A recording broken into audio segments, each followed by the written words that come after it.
Welcome back, friend.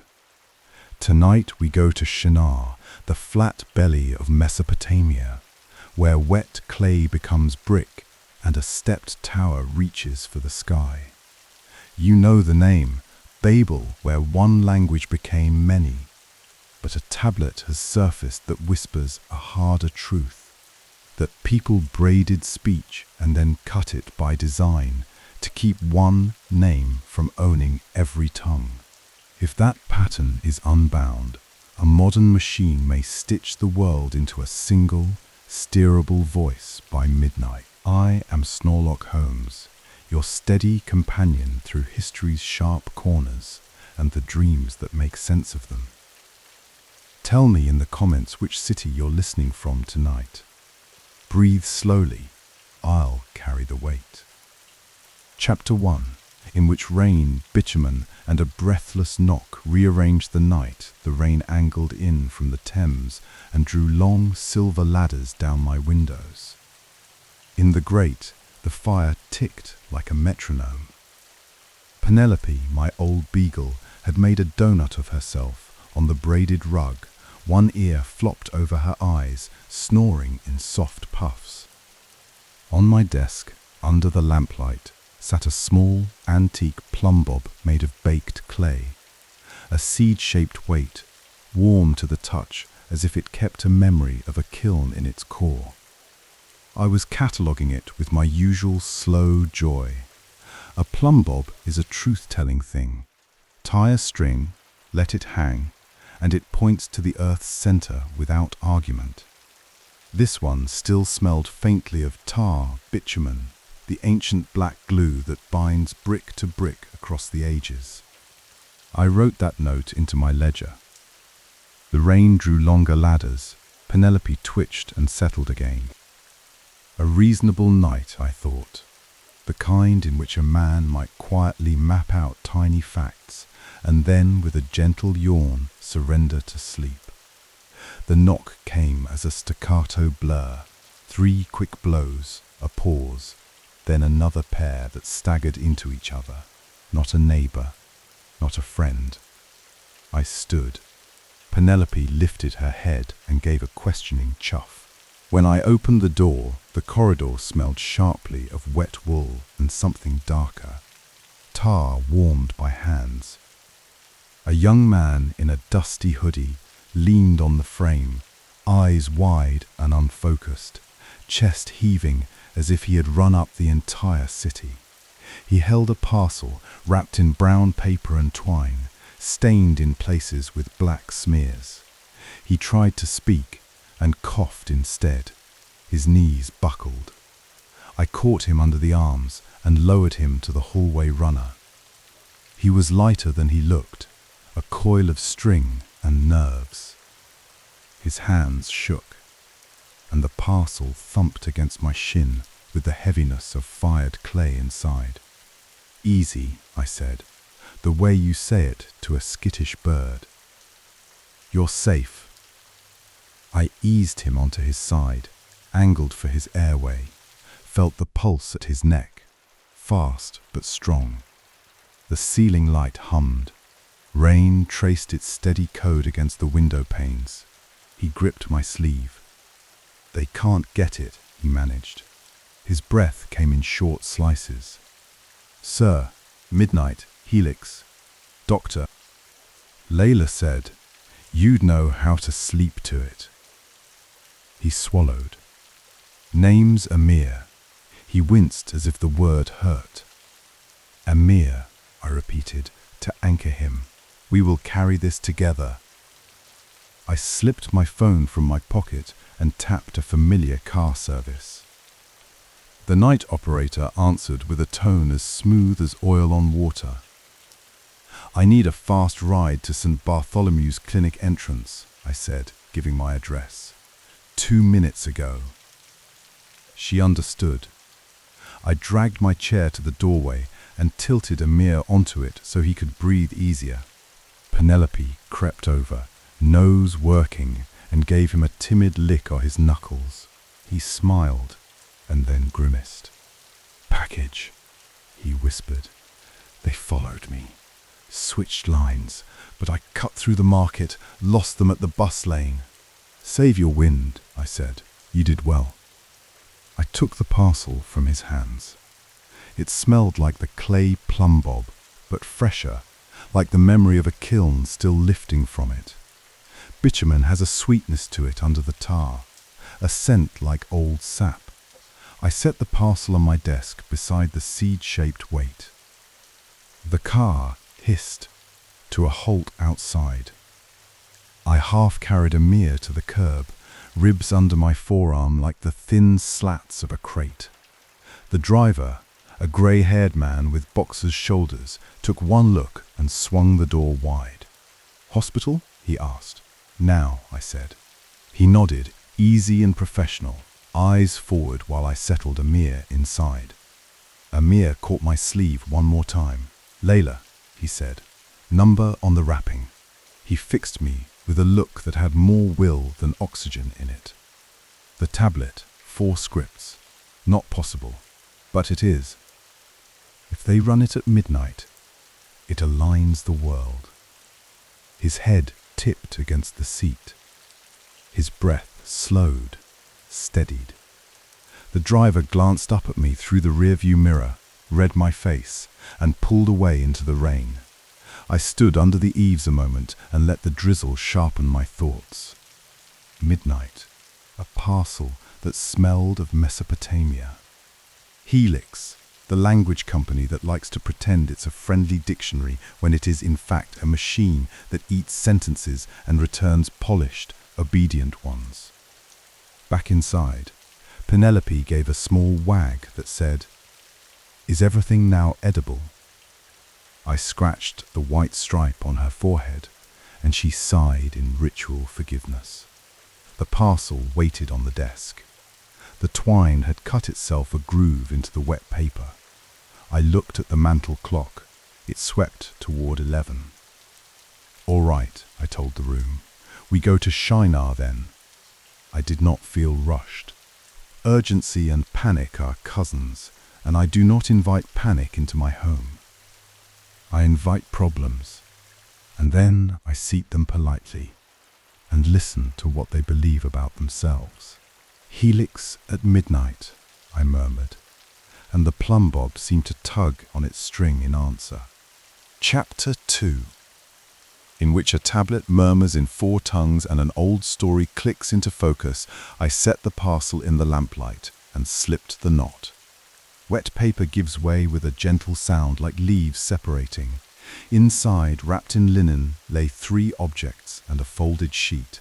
The sheet, when I eased it open, was a rubbing, a careful charcoal lift of a clay tablet. The tablet's lines did not march in a single field like normal cuneiform. They braided. 4 scripts flowed like streams laid side by side, interleaving and taking turns at the bank. The first line I recognized at a glance. Sumerian, the language of the earliest tablets, written in those quaint triangular wedges first pressed by a reed stylus into damp clay. The second line wore the flavors of a Proto-Semitic tongue that would one day become Akkadian. Familiar signs, but older, leaner, like a family resemblance seen in an ancestor's portrait. The third startled me, an archaic Indo-European lilt, signs adapted to wedges as if a language had slipped briefly into Mesopotamia from far-off valleys and left its coat hanging on a peg. And the fourth did not belong to any catalogue I keep in my head or in my drawers. Its signs were a constellation of angles, small star-like clusters linked by notches fine enough I would need a glass to count them. Yet the clusters returned like a refrain.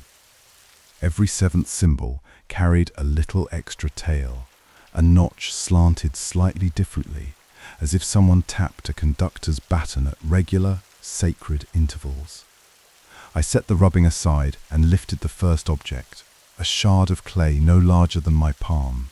Its edge was glazed with something glossy, black-brown, flecked with pale grains. I held it to the lamp. The sheen was not kiln glass, it was bitumen mortar, the old river tar, mixed with river silt so it could grip. Along the clay's edge, I saw fine, parallel micro-scratches, so close they ran together like hairlines. They were not tool marks from carving. They looked like the memory of rope under tension slipping against clay. Scaffolding contact, perhaps. Pressure as the brick was seated in its neighbors.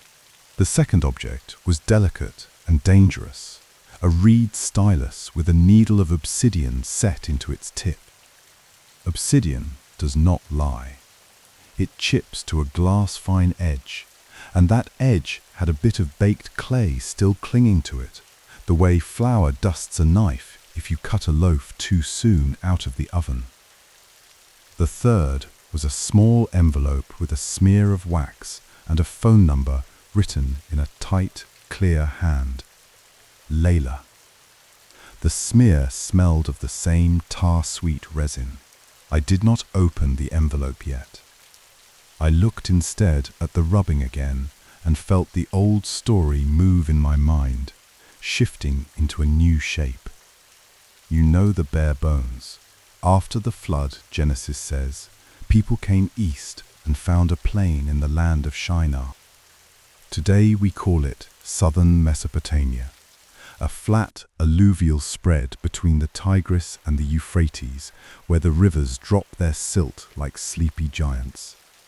There is little stone there, but there is clay, which takes shape under pressure, and there is natural bitumen, which binds like oath and smells faintly of ancient fires.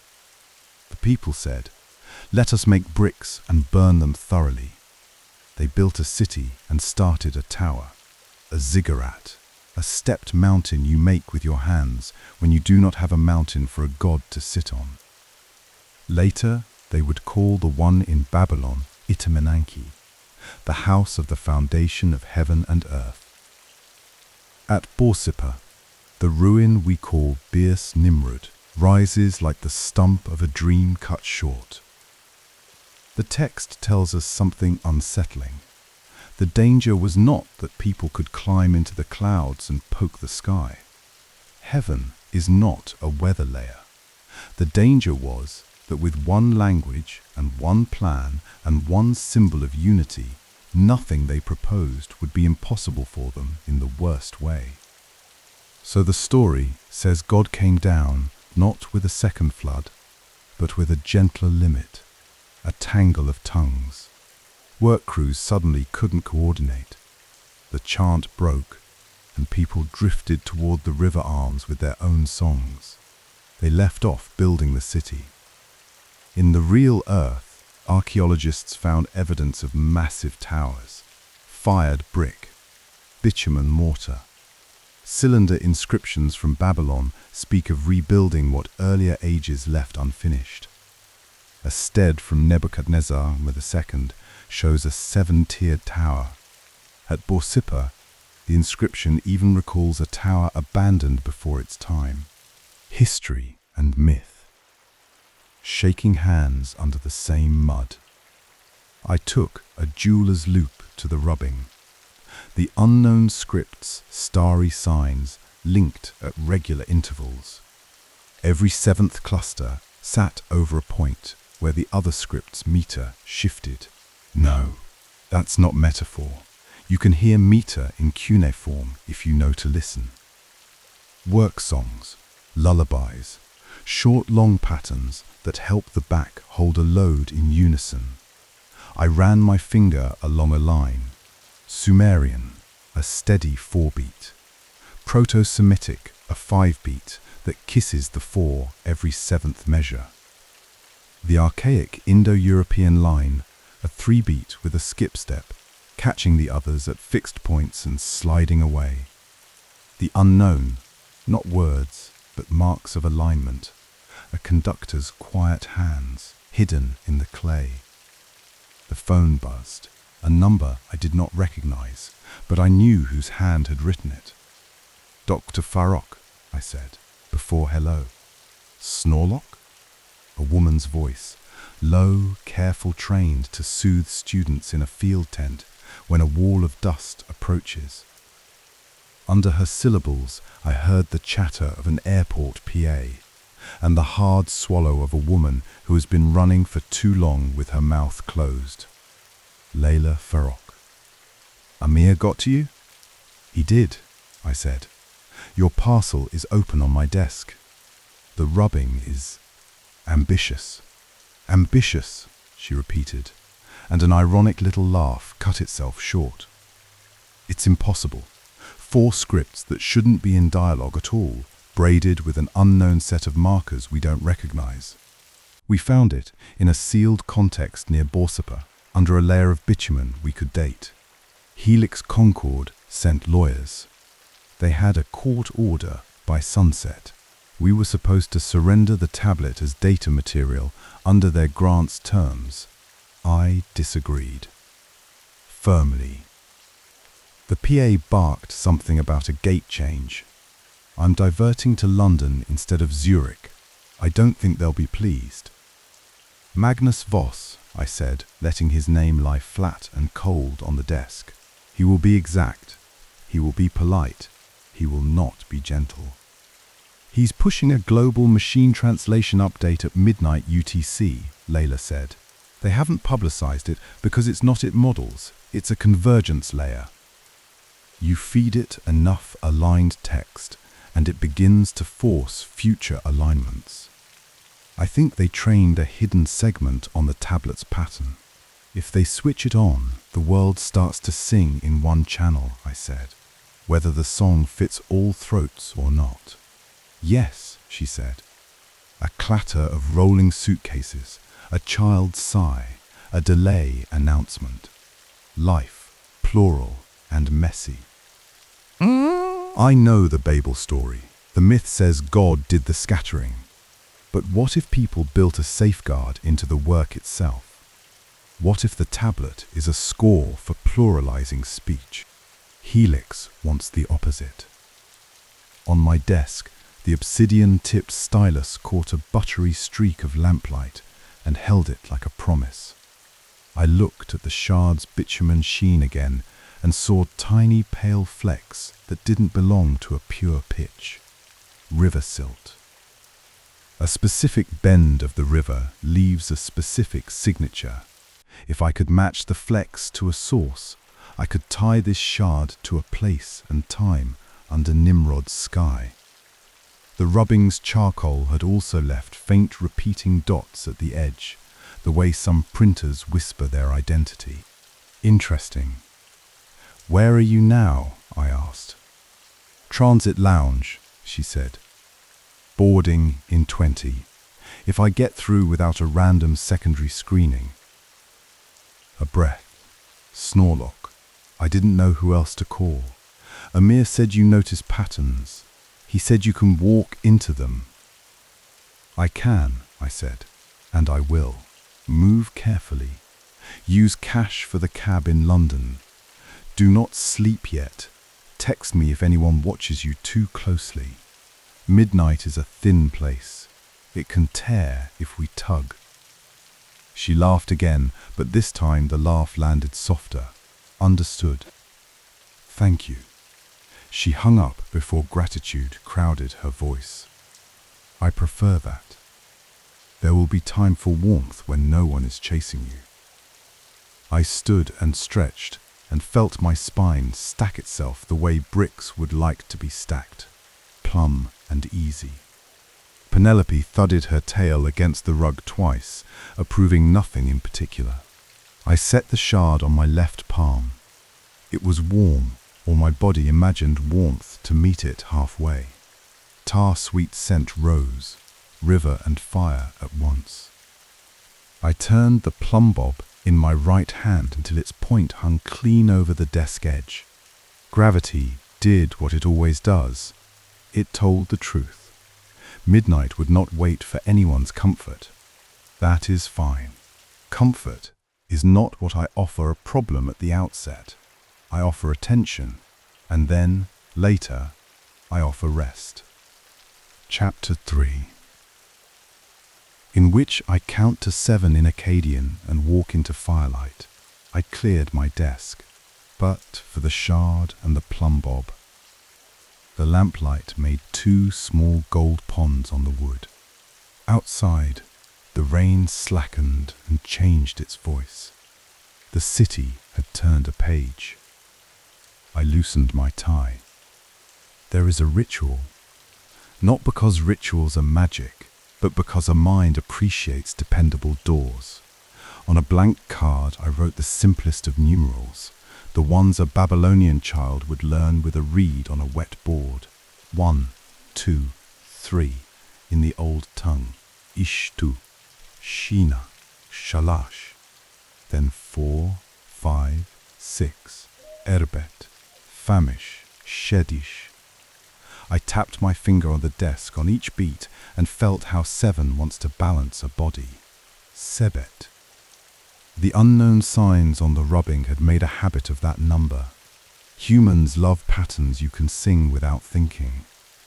I set the shard in my palm and lifted it to my nose. The bitumen was not harsh. It was patient, like the smell of a boat pulled onto reeds after a long day of moving goods along a brown river. I closed my eyes to give my other senses more room. The fire in the grate breathed with me.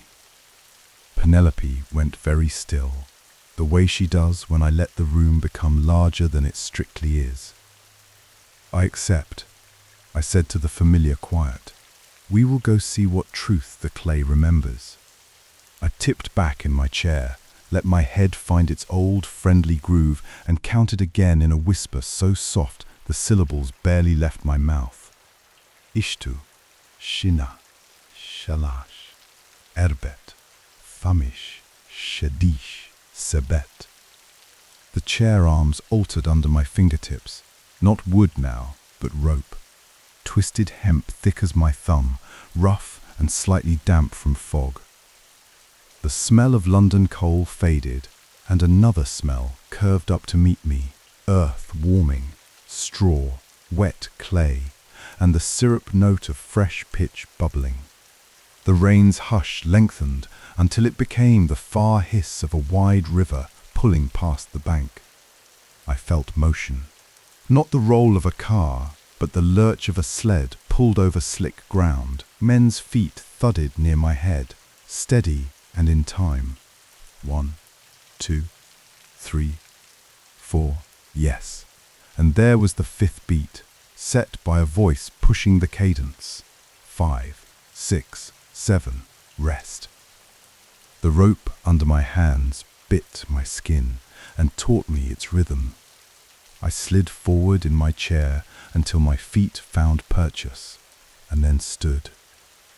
Dawn had come, but only Eid.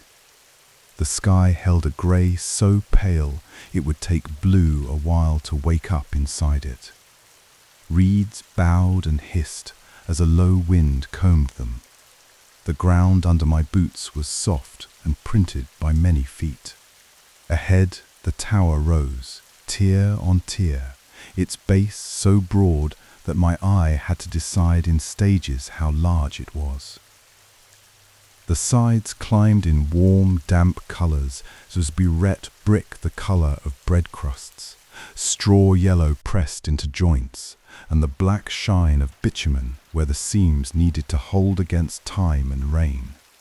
Scaffolding wrapped the flanks like a basket left unfinished by a giant. Ropes hung and were thrown, caught and tied. Sleds groaned as teams hauled bricks to ramps that curved around the mass like a great clay serpent climbing the hill it was making from itself. A line of standard-bearers passed to my right, with lion emblems worked into woven flags, the lions' woven manes stiff with dew. So this was Shinar. Not a fairy place, but a work site, real, practical, specific. The voices around me were close cousins to Sumerian and Akkadian, still settling their vowels, rich with words for mud and weight and how a thing ought to sit so it does not fall. A man with a bronze-capped staff walked the edge of a ramp, counting with his eyes, and people adjusted themselves to be counted properly. On a raised platform, a herald cleared his throat and unrolled a reed mat with lines of wet ink. "One city," he called, in a dialect my ear could hear and translate with the ease of a warmed knife through wax. "One name, one tongue." His voice tried to be kind and came out like smooth rock, easy to slide on, hard to climb. I stood in the cool stripe of the tower's shadow and let the place press itself onto my senses. The unknown script's starry signs flickered in my head like a separate sky laid over this one. I did not hurry. Speed is for danger you can punch. This was another kind. A woman near a bank of kilns in the middle ground glanced up and saw me watching. Her eyes were the color of smoke that has let go of its fire. She had the shoulders of someone who moved heavy things well and often. Clay dust chalked her scarf. There was a wryness to her mouth that told me she liked puzzles but preferred fires that obey their masters. She held my gaze for a heartbeat longer than a stranger's glance and nodded once, hardly anything at all, but enough. An invitation. More precisely, an acknowledgement that I could see what she saw, and that we knew something needed guarding. I took one step toward the heat of the kilns. A worker passed me with a tray of bricks like loaves on a peel. He hummed under his breath in a rhythm I knew from the rubbing. 4 beats, then a 5th that folded back like a wave, the 7th marking a change. The tower breathed in and out with that song. Behind me, a drum rolled its shutters of sound, and a ripple went through the overseer's ranks. I did not turn. I had come for clay, for rhythm, for a tablet that hid kindness inside a story of confusion. The rest, Nimrod's pride, the decree, the push toward a single name larger than any man could bear, could wait one more breath. I walked forward into the warmth. The kiln mouths glowed like eyes that had chosen, for now, to see everything and say nothing. And I, Snorelock Holmes, rubbed my thumb across the bitumen on the shard in my pocket and let the ancient air fill my lungs. The work would begin with listening, as it always does. Chapter 4. Bitumen and Banners. The rope groaned, the sleds slid, and the wet clay took my boot like a slow handshake. We were in Shinar, the plain where rivers learn to spread, and where people learn to stack earth into mountains. The tower lifted tier on tier toward a pale morning. Its shadow lay across the ground like a cool bandage. Smoke rose from kilns.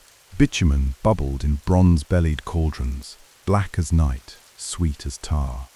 Men and women sang a work cadence, 4 quick beats and a long one, while reeds hissed in the wind and oxen leaned into their harness. Standard-bearers stepped past me with lion emblems on red cloth. Overseers followed, carrying staffs capped with bronze, their eyes attentive to drift. One called out, clear enough for the dust to carry his meaning. One city, one name, one tongue. His voice was smooth, but the staff in his hand did more talking than he did. He tapped it twice against a plank ramp, as if reminding the structure whose will held it together. A herald stood on a stack of bricks and read from a clay tablet with careful pride. Decrees feel heavy when they're baked. By order of Nimrod, overlord of Shinar, he read, the building proceeds under one chant, one rhythm. Secret councils that oppose our unity will be punished without delay. He set the tablet down as though he had set down a brick in the wall of a city that would never fall.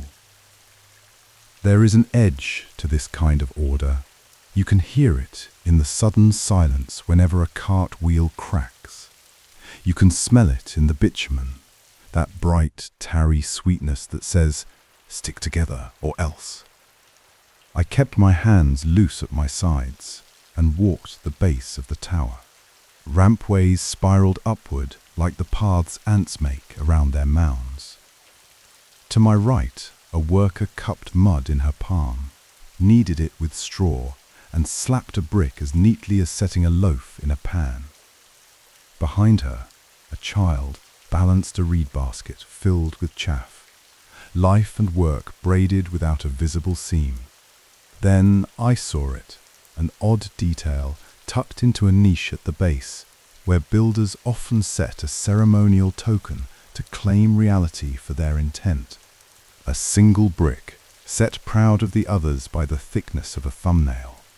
Its faces were glazed by heat and then soot-softened by time, and its mortar around the edges gleamed with that distinctive gloss, black with a sprinkle of pale river silt.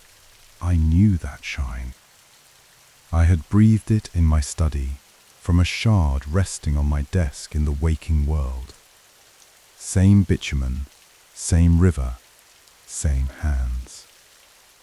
I knelt and let my fingers hover, no touching yet. This brick bore 4 lines stamped into it, not in rows from top to bottom like a simple dedication, but arranged to be read in different directions, to meet in the middle like a star. 1 line in Sumerian, neat wedge marks set with the calm of a clerk who has done this all his life. 1 line in a Proto-Semitic tongue, curved and sparing, like reeds traced with a fingernail before the clay stiffened. 1 line in an archaic Indo-European voice, strange here but present, as if someone had wandered from far pasturelands and been asked to recite their own words into the soft brick. And a final line, the one my eyes wanted the most but knew the least, the unknown script from the rubbing. Angles linked by notches, a little like stars connected by faint lines a child might draw. The arrangement mattered. You could read any 1 line, but if you turned the brick, they drifted into each other. A single sigil sat at the center, a star-like mark with 7 small notches, like a constellation remembering where to turn. I let my eyes soften, and the pattern rose like a relief map you only see if you take a step back. Around me, an overseer's staff knocked once on a plank. The chant shifted. We were not alone. We were watched, and we were expected to be simple. Simplicity is a luxury I rarely buy. Neat work, I said quietly, to no one in particular, and to the brick itself in case it cared. 4 lines married without asking permission which one should lead. The words disappeared into the kiln smoke. I leaned in closer. The mortar was glossy and smooth, but flecked with pale grit. If you bite bitumen between your teeth, no need today, memory served. It pulls, it insists. And if you mix river silt from certain bends, you get a light frecker that shows under sunlight, like tiny stars. My shard at home had the same freckles, and the same tiny, parallel micro-scratches, as if something with a fine edge had brushed a surface that should have been left alone. The shard had a story that liked to repeat itself. At the ramp, a man passed with a bundle of reeds and a reed stylus tucked behind one ear. He glanced at the niche and at me, and then away, quick and blank, the way people glance at something sacred they do not want to be caught worshipping. Across the base, drums thumped, nothing frantic. Just the kind of beat that asks you what your step is doing and suggests it be the same as everyone else's. At the top of a ladder, someone hung a banner embroidered with a lion showing its teeth. The cloth caught the breeze, and watched the plane with threads. I could smell the sun coming up on the wet clay and a faint onion sweetness from a nearby cook fire. People ate, built, sang. They believed they were making something that would hold their names in the sky. I straightened, lifted my eyes to the lower tiers, and saw watchmen on the corners like dark chess pieces.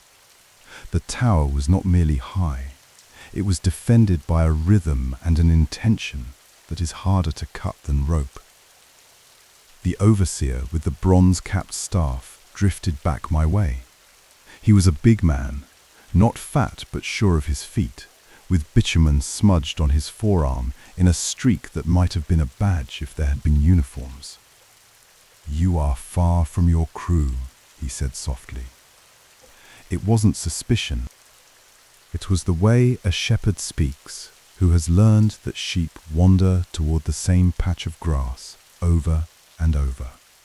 "I'm a watcher of a different kind," I replied, calm, friendly enough to pass the time without paying for it.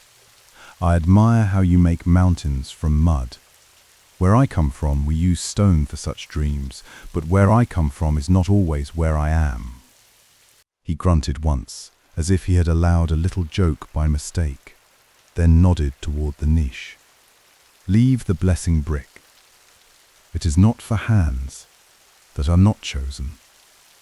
"I have found," I said, still looking at the central sigil and the tiny sevens around it, "that the right eyes can sometimes be enough." He tilted his head, decided it wasn't worth the argument, and moved on, his staff tapping a line of bricks like a metronome enforcing togetherness. The brick in the niche, the 4 lines, the star mark, the gleaming flecked mortar, the familiar scratches. This was clue 1. It told me the tradition behind the rubbing stretched back to this wet ground. It told me someone here had the same idea as someone in my time and in my hands. And it told me that whatever the name they meant to make for themselves, there was another name pressed into the edges. Quieter, patient, waiting until someone read it at the right angle. All I needed now was a pair of steady hands that knew this tower from the inside. Someone who read heat the way others read ink. The kilns breathed not far from me. When you're tired and you need a friend, it is a good practice to go where people make things with care. I turned toward the smoke. Chapter 5, in which a kiln sings and a witness speaks. The kilns crouched in a row like sleeping animals, brick domes with mouths glowing softly, their breath a mix of clay, straw, and flame. The heat here was different from the sun, older, more focused. It licked rather than pressed, and it carried the pride of control. In the distance, the tower put its own heat into the air, the kind that comes when 1,000 hands push in one direction. She was watching me before I found her. I felt the kind of attention that belongs to people who know where all the hot spots in a room are and walk them like paths only they see. She had kiln smoke eyes and hands strong enough to lift a brick from a firing without asking a second hand to help. Her scarf was clay-dusted. Her belt carried reed tools the way a surgeon carries instruments.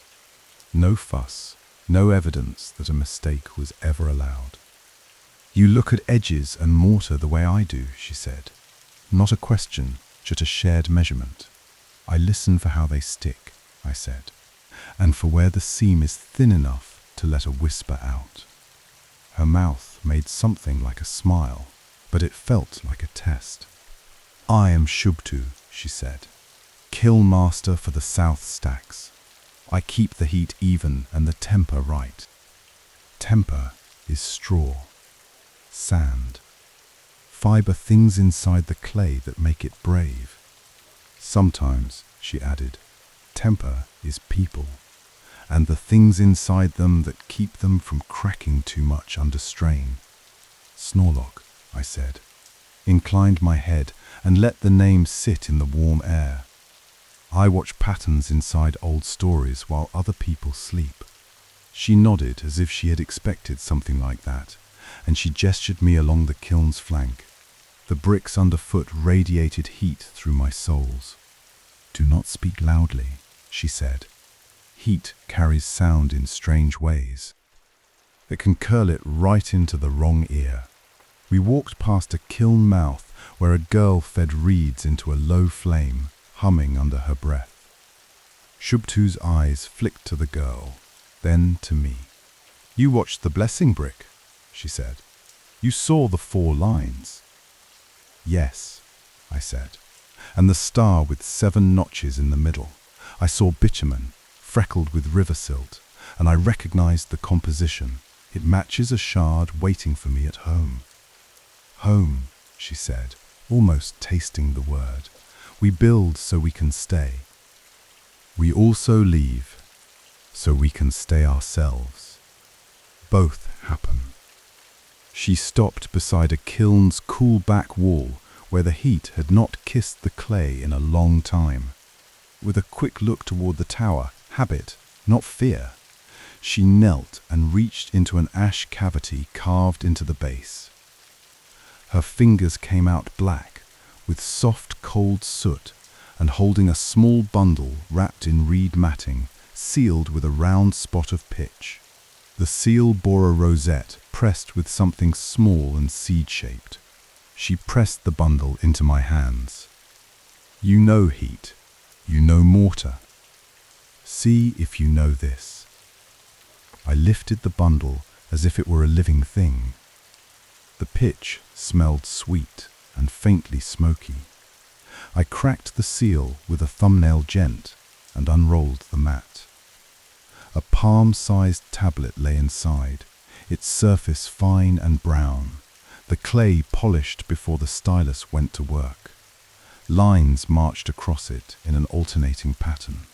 Sumerian, the Proto-Semitic dialect, the archaic Indo-European line, and that unknown angled script. The sequence repeated with discipline, but something new hid in the unknown line. A tiny mark every 7th sign, a nick hardly more than the shadow of a scratch. Every 7th, I thought. The cadence I had heard at the base was a 4 count and a long one. Work songs live where breath does. 7 means something else. A pulse that dips under the surface of the obvious. A second drummer tapping a drumhead with finger and thumb, insisting on a shift. Shubtu watched me read without words. A night by the river, she said softly, as though telling a story to the coals. The tower had climbed to its 6th belly. The 7th was waiting. People were proud. They were tired, and they were proud. A veteran scribe with burnt fingers, a lullaby singer whose child slept through hammering, 2 brick counters who could look at a stack and tell you where a flawed one lay without touching it, and a wandering seer who had no crew but listened like fishermen listen for the tone of the current. They met to talk. We called them, between ourselves, the architects of speech, not priests, not overseers, people who used words the way I use straw, mixed in, to make the whole mass stronger. She touched the little tablet with a finger, not quite connecting. They feared the 7th blessing. When the 7th tier is named, when it is kissed with oil and voice, the overlord's chant will be drilled into the tongues of crews and households. Nimrod wants one name, one beat under every song. They knew what one beat can do to the shape of a city, and they chose to braid speech, then let it go, I said, to prevent a single hand from holding too many throats at once. Shubtu's eyes warmed. They chose the long kindness. It is harder than short kindness, and it is different from victory. This, she pointed at the minute seventh marks of the unknown line, is not a word. It is a cue.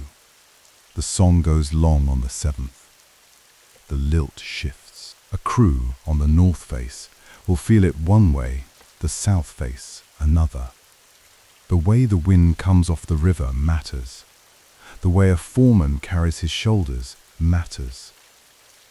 The chant becomes many. They will call it confusion. It is not confusion. She held my gaze, steady as a kiln at proper temperature. It is safety. I let the tablet lie in my hand and felt its shallow weight. The seal's impression, a tiny plum bob seed, matched the baked clay weight that sat on a shelf in my waking study, a little thing I had catalogued before the knock on my door. Your seal, I said, is a twin to my desk weight, a seed-shaped bob to find level. Your hands pressed it into this pitch. My teacher's hands, she corrected, but I keep the cavity and mind the heat around it. She gave me the wry half grin I had already come to trust. If you had not noticed the mortar freckles on the blessing brick, I would have told you nothing. There are people who like secrets in the abstract. You like the way small things feel between fingers. That is safer. From up on the ramps came a sudden drum roll, a ripple down the lines. Overseers raised their staffs and answered in posture. Nimrod, I guessed without seeing him yet, had arrived on some lower terrace. Great men often travel surrounded by sound they didn't make themselves. You will need to move, Shubtu said. If you are to keep this tablet intact and the plan it speaks alive, you must stay unseen when drums grow loud. And you must make a case, with truth inside it, that even an overlord can swallow in front of his people without choking. I slid the little tablet back into its reed nest, repressed the pitch, and settled it into the cool ash cavity. You've done the dangerous part, I said. You altered the river beneath the tower without anyone seeing the mud change. I'll do the part where we show the water to the men who think they command it. She nodded, and her hand brushed a reed tool as a mother might touch a child's shoulder before letting them walk ahead. Come, she said. There is a scaffold forest where we can cross like small birds without catching the overseer's eyes. We moved, low, steady, unhurried. Panic is a poor tool for a detective and a poor tool for a craftsperson. It breaks more than it carries. We slipped into shadow as the drums quickened and the tower's attention turned upward toward a posture on a ramp that meant power had arrived, to inspect his name rising. Chapter Sieve, in which the seventh tier draws near. We made our way through a geometry of wood and rope, verticals and diagonals, pegs set where fiber meets grain, knots swollen with tar. Scaffolds tighten vision. They slice the world into framed pieces that ask you to choose which square to pay attention to next. Shubtu moved like she had built the frames herself, and perhaps she had. We tucked into the ribs of the tower and let other lives flow past. A boy carrying a bundle of reed laths, longer than he was. Two women with bitumen baskets bumping hips and laughing into their shoulders. A line of men, shoulder to shoulder, with a stretcher of fresh bricks, hot enough to steam if a drop of water hit them. Across the ramp, a procession came up, and the air shifted. When leaders approach, the space around them goes tense, like a drum head pulled tighter. Nimrod moved at the center of the rope-lined path, barrel-chested, jaw square, hair cropped close enough that the heat could not grab it. His bronze diadem caught the sun. His robe's lion embroidery stepped with him. His hands were stained dark with bitumen near the nails, the way a king claims the labor of his people by touching it in public. His gaze swept.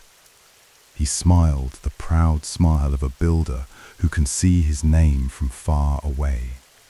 A herald called ahead. "Moonrise marks the beginning of the seventh blessing. All crews will attend. One chant will fill the tears. One name will bind our days."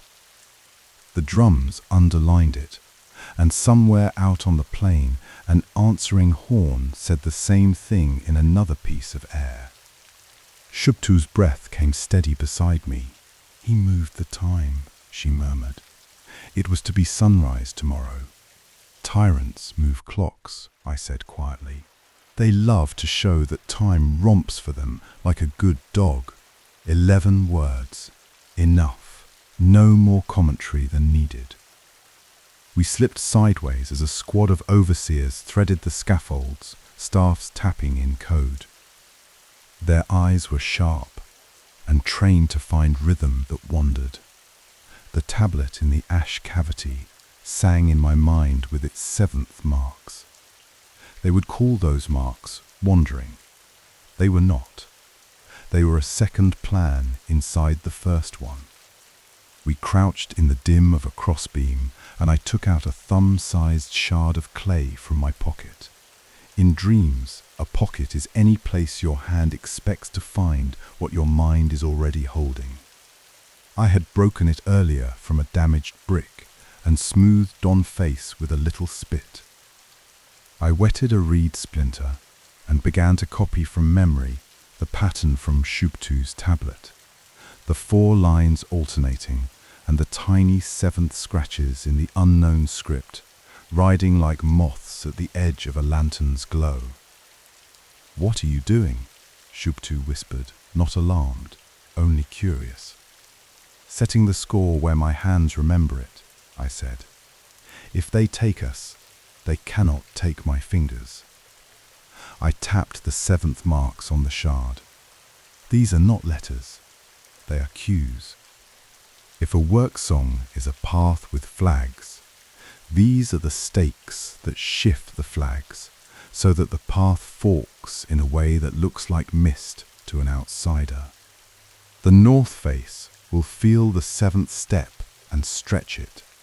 The south will cut it short.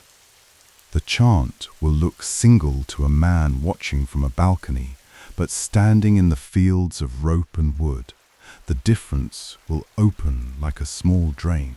Water will find new channels." She nodded, eyes on the approaching line of guards. "They called the river one name in the early days," she said. "Then people learned the taste of each bend had its own word." A staff glanced off a timber above us and showered dust. We held still. A guard paused to peer into the shadows and then moved on, his staff tapping its quiet insistence. "Your 7th marks are the drain," I said. "Nimrod's chant is the floodgate.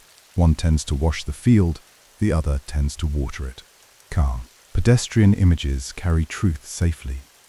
We shifted again and came into a wider landing, a storage space where coils of rope lay like sleeping snakes and bundles of reeds waited like spears.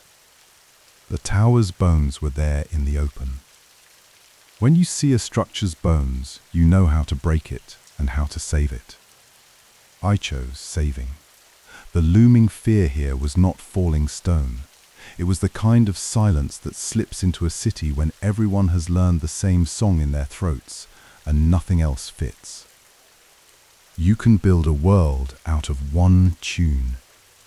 You can also make it brittle. Nimrod passed below, and his voice carried up through the slats. He was speaking to his priest architects. "Tonight," he said, "we drill the name. No more shivering of words between crews. The moon will see us as one spine, one voice to hold us upright. He talked like a soldier who had trained 1,000 men to move as one, and loved the look of it more than the cost. A young overseer, anxious for approval, suggested tightening work assignments to force crews together. Nimrod's answer was swift and patient, like a knife carefully sheathing itself. They must believe it is their idea to move together. Drill them gently through pride, he said. Let them sing their unity as if it were a gift they made with their own hands. Then it will hold when I am not watching. A good listener can be dangerous. So can a man who understands how to make coercion taste like honor. We waited until the procession slid out of immediate reach, then moved again, level by level, a creeping thing hugging bark. We came to a small alcove shaded by overhang and partly screened by stacked planks. There, in a triangle of half-light, I let myself focus. The drums shifted again, signaling changes in guard routes. The deadline no longer belonged to tomorrow. Moonrise would come here like a drawn bowstring. In the waking world, midnight UTC would come like a finger on a key. "Say it," Shubtu said, as if we were at a kiln wall, and I was an apprentice asked to name the right moment to close the mouth against the wind. "Say what you see. Make it thin and straight." The unknown script, I said, is a map of misalignment laid over words. It is not meant to be read as story. It is meant to be felt as timing. Every seventh cue shifts the meter. The crew's hearts will step out of each other by a thumb's width, and then by a palm's width, and by the time the chant reaches the upper tiers, the beat will have softened into edges. The seventh blessing will fall, but it will not fuse. It will glaze, and the glaze will crack artfully where it must, so the brick does not shatter when seasons change. She smiled into her scarf. "Glaze cracks that way," she said. "We call them crazing, little lines that look like winter on a pond. The pot holds. The pattern is a map of its survival." Below, an overseer shouted and a crew answered. The drums went quick and then quiet again. It would be dark soon enough. Time, once moved up, never sits back down politely. "We must go where the chant begins," I said, "and we must bring a reason with us that is a tool, not a speech." "A test," Shubtu said. "A craftsman's trial they cannot refuse without showing fear." "Exactly," I answered. And the plan began to take shape like a brick under a palm. Right pressure, the right water, the right temper. A simple trial. 2 rhythms. Let the tower tell him which one holds it truer. Chapter 10, in which lines converge and then part Bessel typhicamed.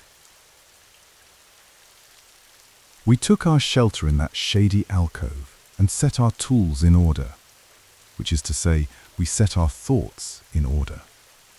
She gave me a reed, cut sharp, and a thin wafer of dried clay. I used the reed to draw, not pretty, precise. I sketched the niche brick with its 4 lines and center sigil. I sketched the tiny 7th marks from her hidden tablet. Then I overlapped them, line with line, sigil over cue, as if I were laying tracing. The patterns spoke at once. "Look," I said, tapping with the reed. "Read the 4 lines straight, and they converge on a phrase. 1. Name, the one Nimrod wants to press into the backs of people's tongues. The 4 scripts act like spokes to a hub. Powerful, it makes a wheel. But then read them with the 7th marks in mind, slide each line a breath on the 7th. The wheel becomes a fan. The spokes are no longer spokes. they are blades. They move air differently in different places. The sound shifts. No one blade owns the breeze. Shubtu leaned in. Her finger hovered over the mottled patch I had shown.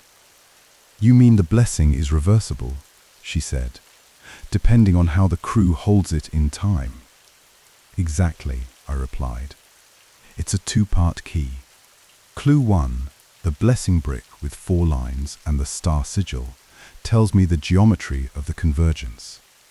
Clue 2, your 7th mark tablet, gives me the timing offset that undoes the fix and turns unity into harmony.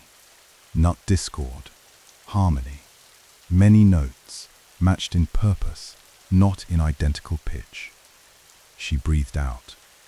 "You speak like a potter who talks to a vessel while it turns. You tell it what it already knows." "Good." I laid the reed aside, placed my palm flat on the drawing, and gave myself the luxury of a recap. "In high stakes, clarity wears best when it is simple." "Simple English," I said, as if a companion sat beside me, half asleep. "We are at the Tower of Babel, in Shinar. The story says the world had one language, and then it was confused, and people scattered.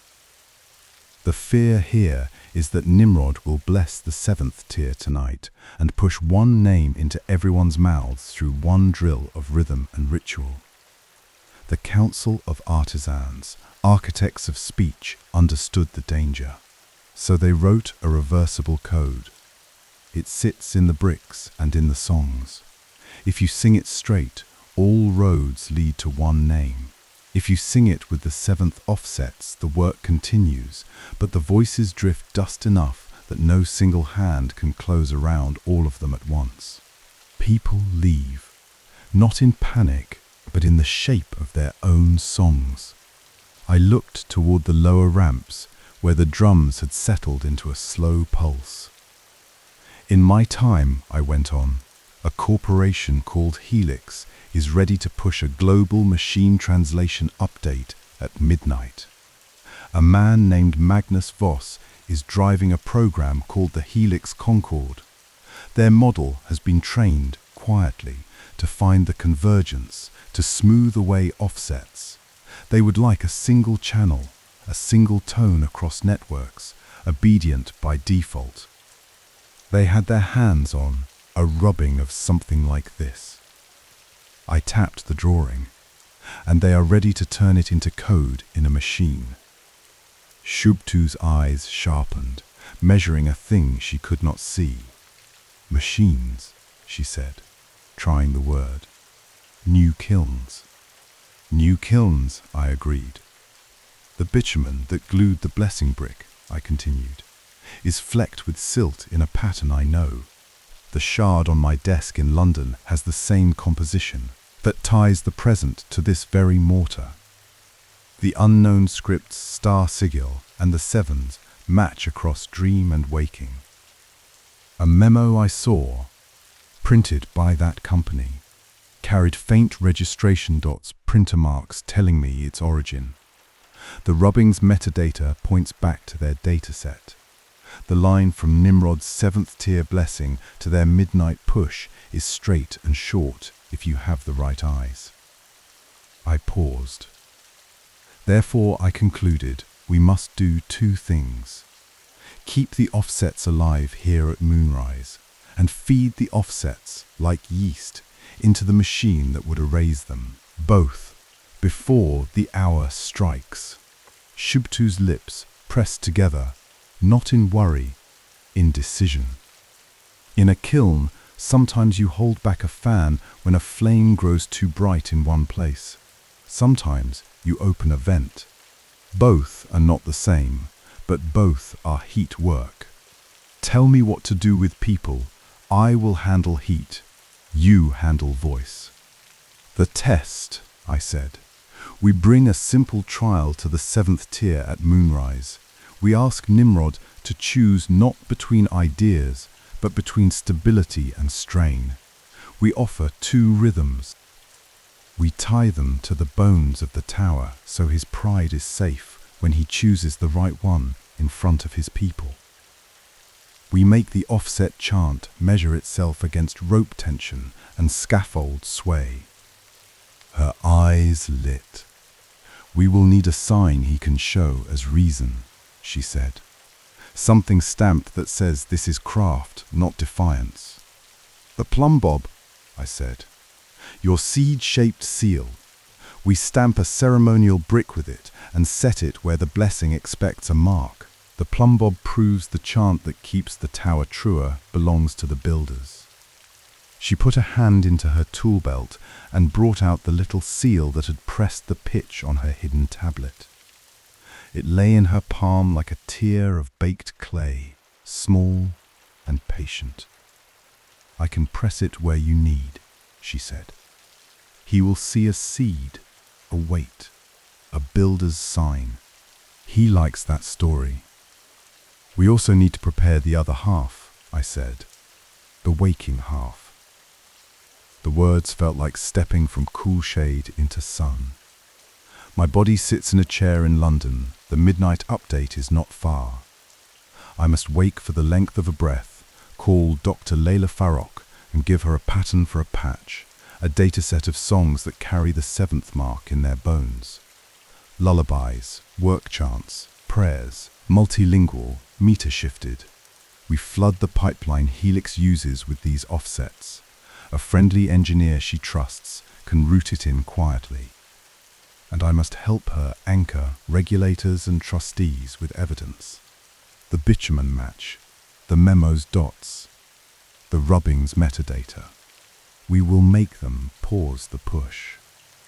Shubtu looked at me with a new sort of calculation, the kind people wear when they realize they are not speaking to a prophet or a soldier, but to an honest, strange craftsman whose workshop is time. "Can you leave," she asked, "and return in time?" "I can surface," I said, "just enough to send a line across. Then I come back." She accepted this without ceremony. There are more kinds of craft in the world than the ones we list in guilds. We listened to the drums for a moment. The tower's heartbeat had slowed to a working rest. The moon would climb soon, pale and watchful. I slipped the reed shard, with my drawing, into a crack in the timber beside us, a tiny hidden line that would make sense again if I needed it in storm or confusion.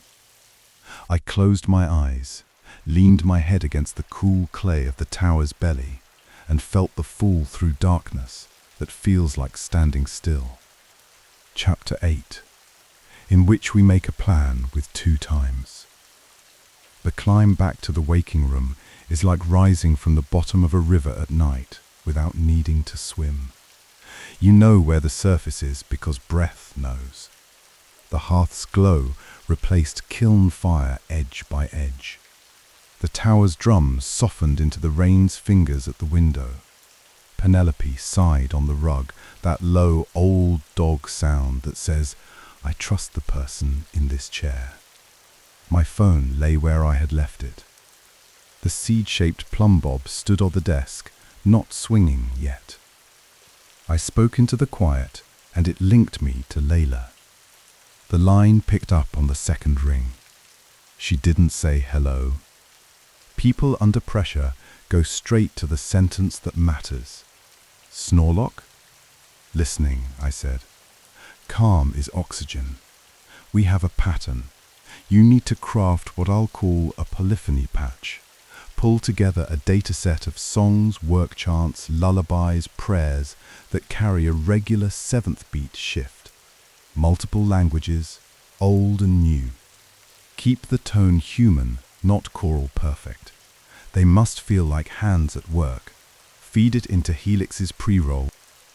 Use the engineer you trust, the one who still sends you sunrise photos. No chats, just the file.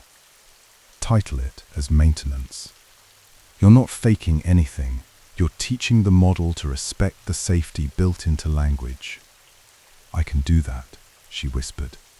I could hear airport air move across her phone. I have field recordings.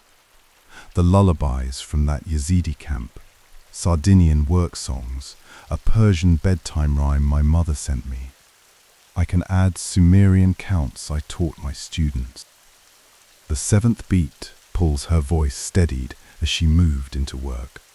What else? Evidence, I said. I'll send photos of a ceremonial brick that ties your rubbing to an origin you can name. Bitumen composition flecked with pale silt, Babel's river signature. Link that to the shard in my study.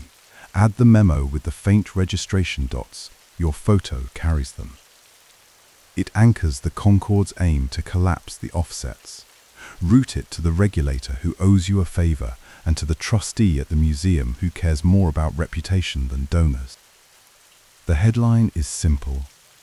Helix intends to force a convergence. The safety valve inside human language says no. Ask for a pause at midnight, pending review. She drew a breath that sounded like someone stepping out of rain into light. I can do that, she said again. Snorelock, Magnus has a 6-person green light panel ready to override a pause. He is very certain. Certainty is a costume, I said gently. Make sure he has to wear it in public. The panel won't enjoy standing in a lit window if the street is watching. That helps, she said, as if I had lifted a brick from her arms, not a boulder. Time? Moonrise here, I said. Midnight there. We work together. You build the patch now, send it in 15, then send the evidence packet.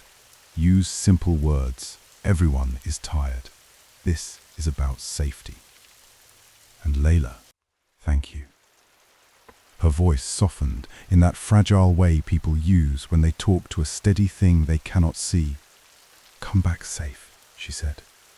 Penelope needs you to spill tea on her blanket again. I will, I said. I set the phone down, typed 3 short messages with links and photos, evidence packaged like stacked bricks, labeled for easy handling, and sent them. Then I leaned back into the chair and let the river close over me without resistance. The drums resumed, exact as they had left me. Kiln heat wrapped the night like an embrace from someone who smells of smoke and bread. Shubtu was where I had left her, as if she had timed her breath to mine. Done? She asked. Done, I said. Our other kiln is lit. We stood and moved toward the spine of the tower. The moon had lifted her edge above the horizon, not yet bright, pale as a date cut. Oil lamps glittered along the ramp, their flames steadied by glass chimneys. Priests in lion-stitched sashes arranged offerings on a stone table, the color of warm ash. Nimrod stood by them, chin high, the kind of stance leaders use when they wish to be the statue their statues will copy later. Now, I said. We went forward with the calm of people who know their tools. Fear, left to right, is loud. Fear held straight is silent. I carried a ceremonial brick, still warm from an afternoon firing, one face left soft enough to take a seal. Shubtu held the seed-shaped plumb bob in her palm. A young apprentice walked with us, his task simple, carry a chime bowl of bronze that would ring under 2 different rhythms. The bowl was his father's making. I had borrowed craft as much as metal. At the foot of the 7th tier's stair, we were stopped by a guard. His staff held the path. He was not cruel, responsible. His eyes met mine and read what I offered, not a threat, a test. We bring a builder's proof, I said in his language, careful and slow, a way to show the blessing that holds the tower truer. If your Lord likes it, he keeps it. If he does not, he casts it down. No harm, only craft shown before men.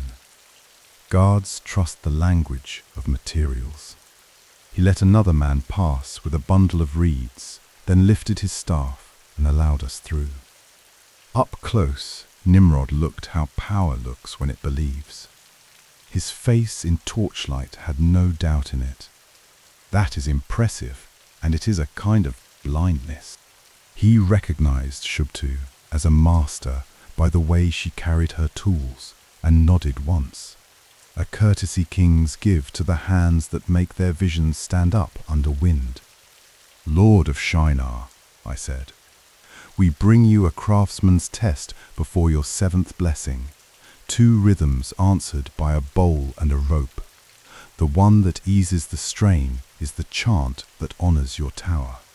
I kept my voice low and even, respectful without bending my spine. The language you use to talk to rulers is part music, part ladder. He studied me as a hunter studies wind. If the test makes my tower stronger, he said, you make it before my people. If it makes my night longer, you make it somewhere else. Here, I said, simple, visible. I gestured to the apprentice. He set the chime bowl on a plank edge. Shubtu set her palm on the rope that steadied the scaffold. I held my reed and looked to the priests. Your unison chant first, I said. Bless with 1 beat. They glanced at Nimrod, and he inclined his head.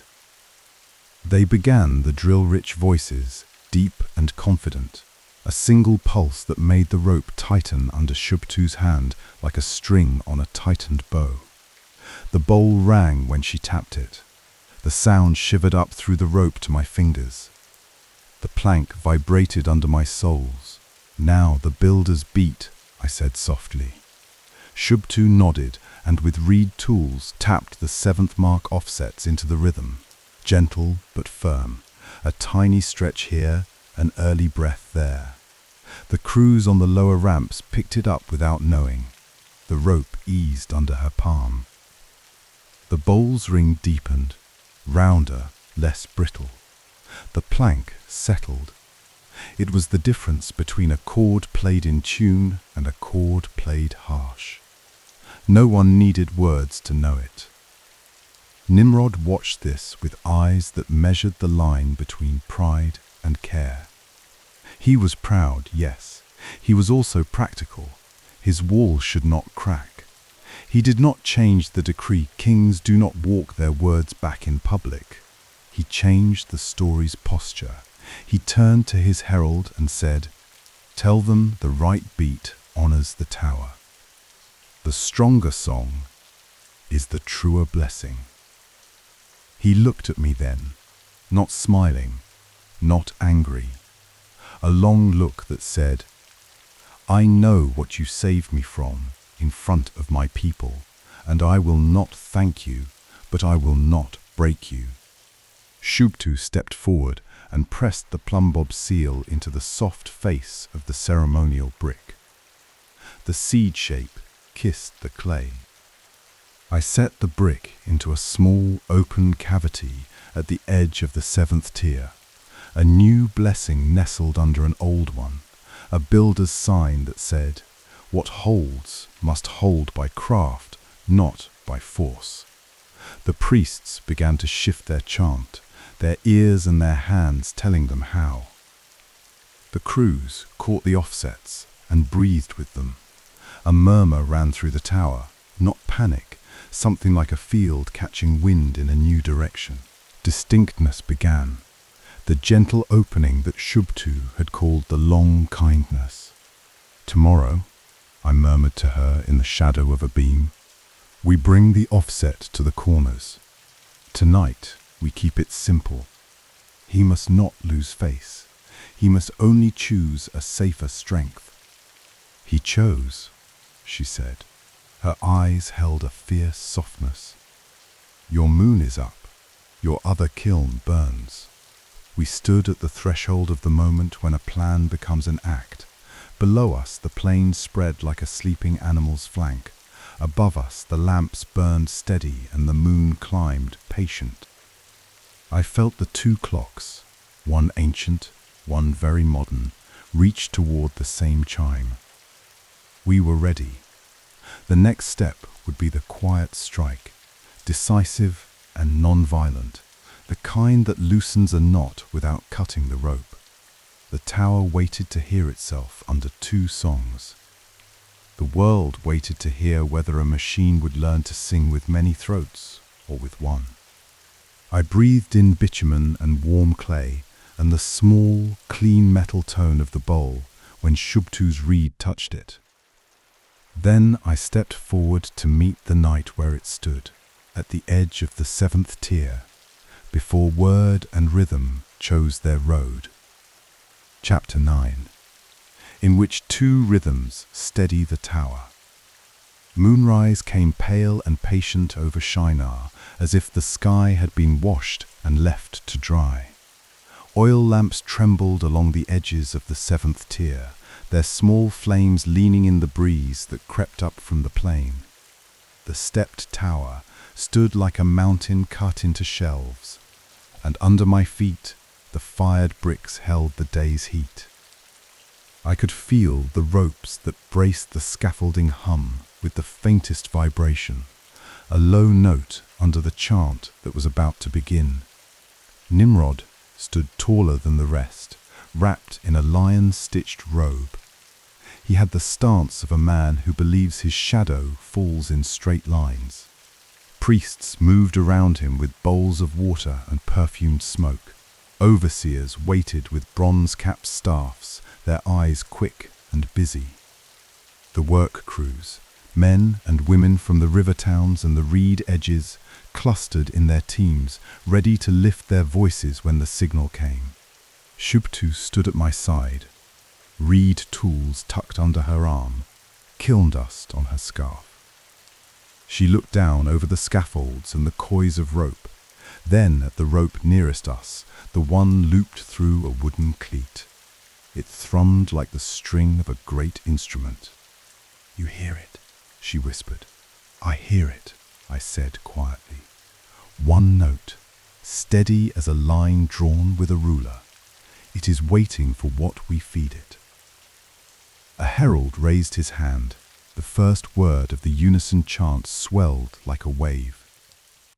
It was clean, powerful, drilled by weeks of repetition. A single name was shaped by 100 mouths, all at once. It was exactly what Nimrod wanted and exactly what the tower feared. I stepped forward. Calm is a tool. I used it.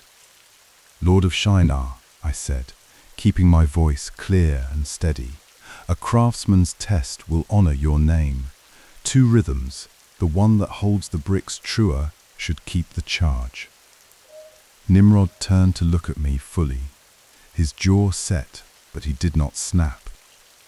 The public man in him understood the value of a test seen by many eyes. He lifted one hand for silence, and the chant fell away in a soft shiver. "A test?" he said. His voice carried with the ease of a leader used to space and attention. "Speak." I pointed at the rope, then at the stacked bricks and the wooden pegs that pinned the scaffolds. When voices line up perfectly, they drive every force into one channel. Strong, yes, but also brittle. A single crack can run through. When voices are braided, a small shift in one strand is absorbed by the others. The foundation breathes. This tower is a mountain built of breath. Let us listen to the ropes. I nodded to Shubtu.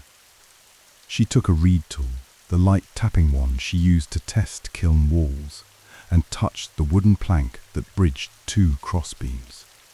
Tap, tap, tap! She struck in a pattern that matched the unknown script's cadence, the 7th mark misaligned on purpose. The crews knew the work chant well. Their bodies had learned it. When she tapped the offset, the rhythm suggested a different sway that asked them to breathe on 7, not 6. to step on a fraction that did not belong to the name's straight line. First, I said, the unison, as your priests have taught. Nimrod gestured. The priests began the unison chant again, the one voice. On the second word, I rested my fingers lightly on the rope. It stood tight as a soldier at attention. The scaffolding boards vibrated hard enough to set a stack of pebbles trembling. Now, I said softly, and Shubtu tapped the offset. She did not command the voices. She offered a small change and waited for the city to feel it. The crews picked it up more quickly than any priest might admit. Men and women who swing baskets and haul sleds for hours are masters of meter in their bones. The seventh mark misalignment slid into their steps like a quiet second wind. The chant did not become confusion at once, it became layered. There were two currents under one surface. I watched the rope, I felt it again with my fingers. The tension shifted. It eased, not into slack, but into a softer draw. The boards under our feet hummed with a lower, rounder note. The stack of pebbles settled. Nimrod watched everything and nothing at once, the way commanders do. He saw the crews breathe. He saw the lamp flames flicker differently. He saw no bricks fall. His jaw worked once. Again, he said. We did it again. Unison first. The rope drew hard. The lamplight jittered. A shallow bowl on the ledge rattled. Offset next. Shubtu tapped. The crews caught the seventh mark drift more quickly now, like a river finding a new bed. The rope eased. The bowl stayed still. The tower sighed.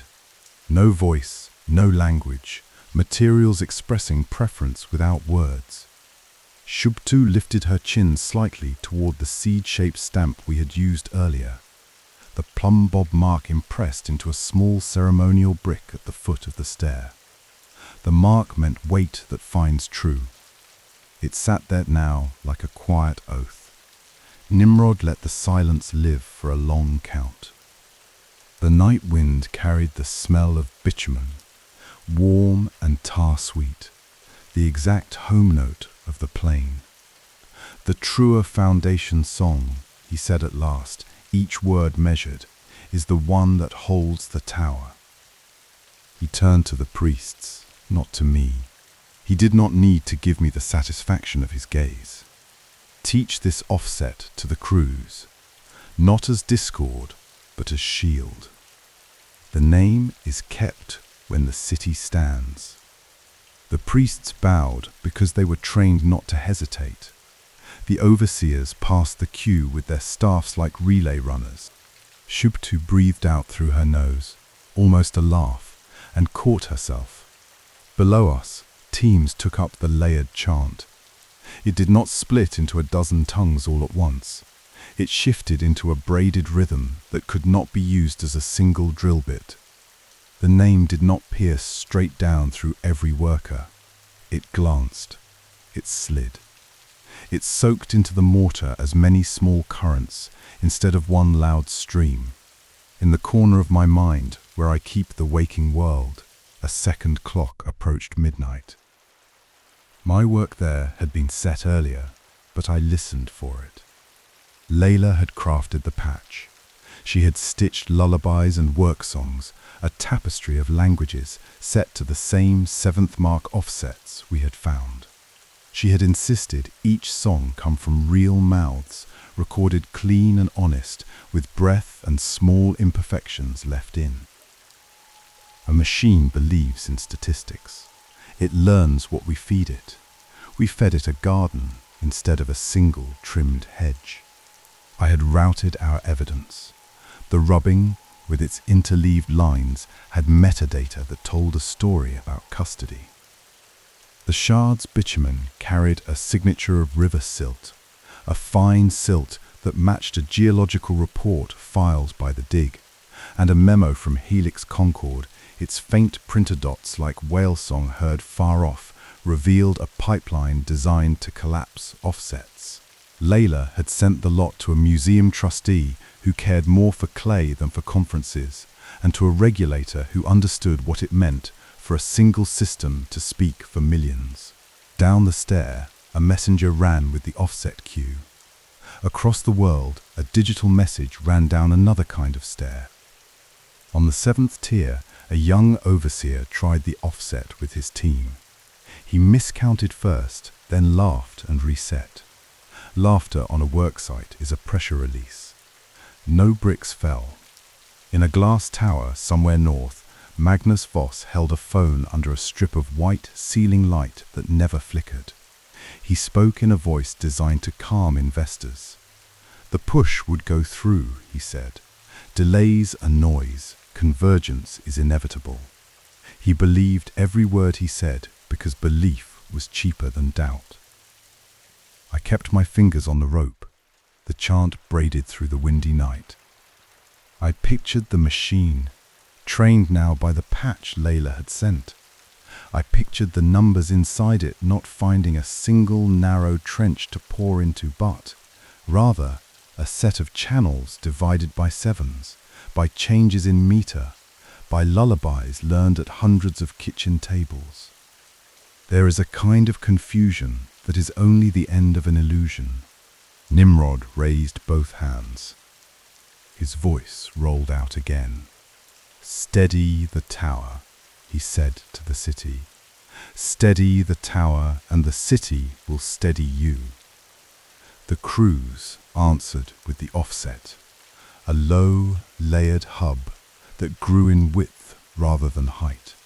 At the edge of the tier, a priest with a bowl of water tried to intone the name straight through the offset. His voice snagged, not silence, just the refusal of a strong song to become a wedge for a single syllable. He looked up at Nimrod, who did not wait for his discomfort to blossom into a challenge. Nimrod nodded, as if this had been his design all along. "It holds," he said simply. "Let it be written in the brick accounts. 7th mark maintenance. Foundation song." He had a genius for keeping his authority intact by naming outcomes as if they had grown from his own hand. Above the plank at our feet, Shubtu tapped a small thank you to the wood. Tap. Pause. Tap, tap. The little language of craft. She angled her head toward me, her eyes glinting in the lamplight. "We did not break it," she said softly, almost to herself. "We kept it from breaking us." Somewhere below, someone began to hum a river song in a different mode without meaning to. Another team held the offset, but with their own flavor, a kick at the end of the line that made the whole crew smile because it felt like home. The tower's uniform voice softened at the edges. It did not collapse. It breathed, and in that breath there was room for distinctives to form. The second clock reached its minute. In my mind's pocket, a chime sounded. Not a trumpet, just a clear ping sent across a network and into quiet offices. The museum trustee forwarded the evidence packet to a public inbox that could not be quietly ignored. The regulator issued a temporary stay, which is a formal way of saying, "Do nothing until we understand more." Voss, on his calm, paused. Perhaps a new window lit the ceiling. Perhaps the gloves on his hands felt a little too tight at the wrists. He would not break stride in front of his staff. But the update had to be paused pending review. The machine that was supposed to deliver one voice to the world would have to wait for many voices to be heard. I let the rope go. I flexed my fingers. Nimrod gave orders that sounded like victory because winning with words is a talent. He proclaimed the offset as his chosen method. The priests broadcast it as a revelation received through obedience to his name. The crews taught it to one another as a trick they would keep even when the overseers were not looking. I did not need my name attached to any of it. Results are their own announcement. I turned to Shubtu, and we moved back from the edge. The moon lifted, a pale coin over the river, between one heartbeat and the next. I smelled rain again where there was none in Shinar. The tower hummed with many currents. The rope felt like a plucked string settling after a song has ended. "Keep your reed tools close," I said quietly to Shubtu. "People will ask you for the old chant. Tell them you will teach them the one that holds." She grinned at me in the soot glow. "I will tell them I learned it from a man who listens to ropes." I smiled. "From a woman who listens to kilns." She tipped her head. "Lord Nimrod keeps a great shadow," she said, "but night covers every man the same." We stood with that for a moment. Somewhere below, laughter followed a miscount and then a correction. Far off, a dog barked at nothing and then lost interest. The city, which had been one unbroken drum, settled into a polyrhythm with a beat someone could walk home to. Chapter 10, in which weight returns and rain whispers. By morning, the tower did not look different. Big things never do. Change lives in the spacing of footsteps on the ramps and in the set of shoulders under a load. It lives in the how, not the what. The guilds came to the 7th tier to hear the new decree. Priests read out the foundation song, now set in neat columns on wet clay. The clerks looked relieved. Over a ledger, any clear line is a kindness. Work crews tested the offset in daylight. Some teams liked a slow roll to the 7th mark, others liked a sharp click. No punishments followed. Overseers stopped correcting the small differences when they saw the ropes hold and the bricks sit quiet. A baking of bricks began for the next tier, and it went on with less friction and more chatter between neighboring crews. Chatter is not the end of a city. Sometimes it is the beginning of many towns. I walked with Shubtu down a ramp that still smelled of fresh wood. The shadow of the tower moved with the sun like a cool river. She took me through lanes of stacked bricks to her kiln yard, where the air was always warmer and a little more alive. The kilns were squat and serious, their bellies red and their mouths dark. Clay bins held straw and water. A small boy fetched reeds and sang the wrong words to a lullaby and did not care. Shubtu ducked into a cool alcove, her private place for tools and thoughts. She knelt and reached behind a block of stored clay. When she stood, the seed-shaped plumbob sat on her palm. It was the twin of the weight in my waking study, familiar even before she spoke. "For wait when names feel too light," she said, repeating herself as if the words had waited a while to be used. "You came by night and spoke like a man who had walked here before. Keep this as proof that this was not a rain dream." I took it. It was warm from her hand. It smelled faintly of tar and earth and river. It sat in my palm like a promise made sensible. "It is enough," I said. "Thank you." She gave me a wry half smile. "You will fade, I think. I have seen men fade in sleep with their eyes open, but you fade with your whole skin. If you see our tower again, it will be a different day." "I know," I said. Then I added, "Because truth is a kind of courtesy between craftsmen, the tower might slow. The crews might leave this city for their own towns. Some will say the work was broken. Remember what we did? We took the wedge and turned it into a weave." When they tell the story later, they will remember the scattering and forget the mercy inside it. But you will know. She nodded. My daughter will know. She will teach her daughter to tap the 7th mark when her walls shake. We walked back to the base of the tower. Nimrod stood in the shade, speaking to an officer with a spear. His face was careful. He had chosen a path that allowed him to claim strength, but he was not a fool. He watched the guilds talk among themselves and measured the distance between those groups. He glanced at me once, as if remembering an unknown traveler at the edge of a victory speech. He gave a small nod. Not thanks, acknowledgement. That was enough. I nodded back. The river hissed softly in its reeds. The wind carried the ash of the kilns to the marsh and back again. The tower's life slowed a fraction and then settled. The city would continue for a while yet. Then it would become many cities. That is not a failure. It is a distribution of risk and a multiplication of songs. The heat that curled off the kilns changed quality. It thinned and cooled, like a sweater be pulled on for an evening walk. The light around me slanted into hearthglow. The scent of tar softened into the London rain's iron and leaf note. The wooden plank under my hand became the arm of my chair.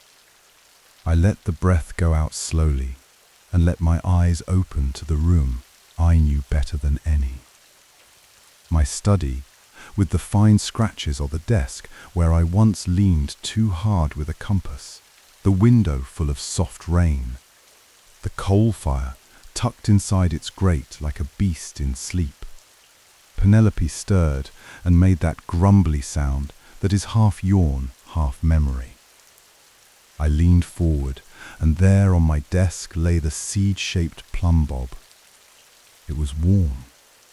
It smelled, faintly, impossibly, of bitumen and wet clay. Even in a world of dreams, weight is honest. A soft chime sounded from the shelf where I keep my telephone. It did not break the peace, it joined it. The screen showed a line of text. Helix update, postponed pending review. A second message appeared from Layla. We bought time, your offset sang.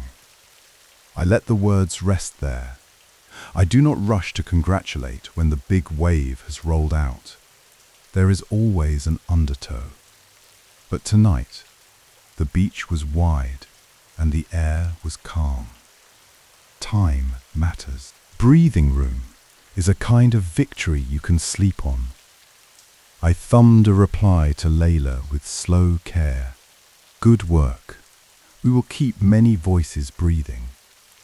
Then I set the phone face down so the light would not blink at me like a tiny lighthouse looking for ships. I set the plumb bob into a shallow brass dish. Its point found the center. That was its nature. It did not need a sermon. It simply hung true. Outside, the rain threaded itself through the streetlights and made every surface gentle. In here, the fire was a small, steady animal. Penelope adjusted her paws and sighed through her nose in that way that always makes me smile without meaning to. The helix matter would find stronger scrutiny now. Evidence carries its own rhythm. The rubbing would be catalogued. The shard would be analyzed by good eyes. Magnus Voss would give interviews that said nothing and meant less. The machine would not speak for the world tonight. The world would speak for itself in its thousands of measured ways. I leaned back and let the chair hold me like a boat holds a man who knows the river's bent. The study breathed. The city breathed through the windows. The tower in my mind dimmed its lamps one by one. The fire murmured like a friend finishing a story. Rain worked at the edges of the night without hurry. My case had not changed history in a headline sense. It had kept a pressure from snapping a line. It had put weight on the right place. That is what I do when I am lucky. Steam, mint, and brick, I rose and went to the small kettle, filled it, and set it to whisper. Boiling's too hard a word for what I wanted. I wanted water to think about becoming steam. A sprig of mint waited in a jar on the shelf. I bruised it lightly between my fingers. The smell was green and clean. I fished a mug from its place. It felt like a reliable book, thick and chipped on the handle where I had once set it too close to the hearth. When the kettle breathed out a long, smooth note, I poured the water over the mint and watched the steam curl. The curl had the exact softness of morning fog over a river. It reminded me of Shinar in the first light. It made the room a little warmer, the way a remembered song makes a room seem fuller. I carried the mug to the desk and set it near the plumb bob so that a strand of steam rose past the hanging weight. The line of steam found the line of gravity and drifted along it as if learning how to be a string. Penelope's ears twitched.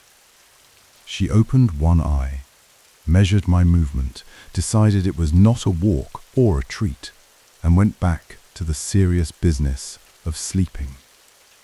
She has been alive long enough to trust the room's habits. Now the wind down, the mantel clock ticked like a kind hand on a shoulder. My own breath matched it without trying. In, slow and soft. Out, slower and softer. I watched the plumb bob and counted its gentle arcs. 1, 2, 3. Each swing shorter than the last, each passing through center with less to prove. The rain outside drew the city into one lullaby, but not one voice. The tires on the wet street whispered a different rhythm than the drips from the eaves, and both of those were different from the fusillade under the corner awning where a leak had found a tin can. A night bird called once from the small tree that pretends it is a forest. Somewhere, a door closed with a polite click. The city's many voices were a comfort because none of them tried to drown the others. I let my shoulders soften. I let my jaw soften. The day softened out of me the way baked clay gives up its heat by degrees. If a thought pressed its thumb into my mind like a maker's mark, I let it, and then I smoothed the surface back with the edge of breath. There will be time for more puzzles. Not now. The plumb bob had settled almost to stillness. It pointed down with the quiet confidence of things that do not move unless moved. I thought of the crews in Shinar learning the offset, finding their own versions of the seventh mark. I thought of Layla finding a song in a dataset and a dataset in a song. I thought of Voss learning what it feels like when a timetable is not a leash. The mint cooled enough to drink. I sipped and held the cup at my lip, not for the tea, but for the warmth to wash over the edge of thought. Warmth is a bridge between waking and sleep. Penelope took a deeper breath and snored once, a single soft trumpet under her breath, then settled. I smiled again. Nothing breaks a trance like enough sincerity. A dog's sigh is sincerity made sound. The fire shifted and sent up a small fan of orange before settling into its own steady pattern. Ashes nodded like old men. The grate clicked as it warmed and cooled. Every small thing made its case for sleep. If you are listening in your room, wherever you are, hear this. There is no single voice that needs to own your night. Let the many small voices of your space make a soft braid, the hum of a refrigerator like a distant river, a car slipping by like a sidestep in the rain. Your own breath, the oldest and kindest metronome. In this house, the study rests. The clock ticks, and this time it is not a deadline but a lullaby. The rain will go on for a while and then stop. The night will slide toward morning, and nothing will be forced to become one when it was built to be many. I adjusted the plumb bob so that it swung once more, the smallest arc, like a nod. Then I folded my hands on my lap, leaned my head back, and let my eyelids lower like curtains that know exactly how and where to meet. You may let yours do the same. There is no test left to pass tonight. The tower holds. The ropes are slack enough to be kind. The world will not be tuned by a single string while you sleep. If a stray thought climbs your scaffold like a helpful overseer, let it look around and walk back down with all its tools. Nothing needs fixing. Everything is in its place for now. I am still here, the quiet detective who sits in the chair while the rain counts the city. I will keep the watch. Your work is over. Breathe in and breathe out, and let the arcs become still. Good night. Sleep easy while the many voices hum you under.